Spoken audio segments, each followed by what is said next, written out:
Well, of course, Lou Holtz, and that name rang out really loudly for me. I don't know if it rings out like it does, back then, but my parents and a lot of folks were from the Midwest, so we obviously understood Notre Dame. Notre Dame was its own deal. But then when he coming to South Carolina, it was like, wow, this is, you know, my daddy went to South Carolina, but this is a whole different deal. Lou Holtz is there now. And of course, on the heels, Charlie Strong, Coach Koss, those guys recruiting me full time, calling me every day. I had opportunities to go other schools, Florida State, Virginia Tech, when Coach Beamer's son was there at the same time, when Mike Vick was there, all those different things, North Carolina State. Few offers from Clemson, but I didn't, I guess, show enough interest into that quickly, so they pulled that offer. Mm. But yeah, South Carolina seemed like the place for me, and of course, Lou Holtz being, just the dynamic personality that he is. Then you couple that with somebody like Charlie Strong and Coach Koss, who are just dynamic, phenomenal recruiters. It was really hard to say no. And I think about that now because I was laughing the other day looking at the Florida State Virginia Tech game, 1999, going into 2000. I remember sitting in Bates West with CJ Fry after our first year. Of course, we went on 11, and I'm sitting there and I look at CJ.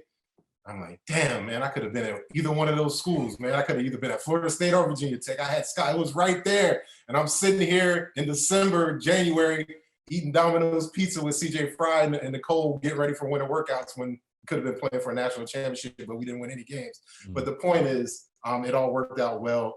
I hate that we had to lose a lot of those games. And I hate it for like the seniors that year, John Abraham, Arturo Freeman, all those dudes. But really and truly, we set something there that propelled us a little bit forward where we were able to go play in the Outback Bowls and do a whole bunch of different stuff. But really just, hardened us, man. Made it, when I say hardened us, giving us all the tough love and all the things that we needed, plus the football stuff to figure out what it took to win.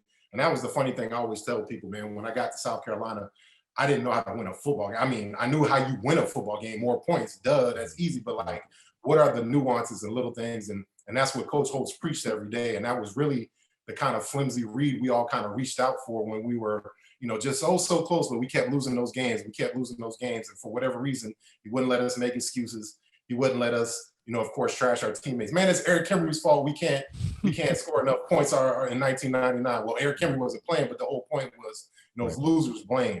And that was a lot of things that folks did previously to us, and we didn't want to do that. We wanted to be held accountable. And a lot of that stuff carried through and made our program and obviously brought it up to the point that where we were today. So it's been really exciting. And then I always say, man, I can always play those games about what if, man. I could have went to Virginia Tech. I could have went to Florida State and all those things, but there's nothing like being a Gamecock. And I'm very, very at peace and happy with the choice that I made 20 years, 30 years later, however old I am now.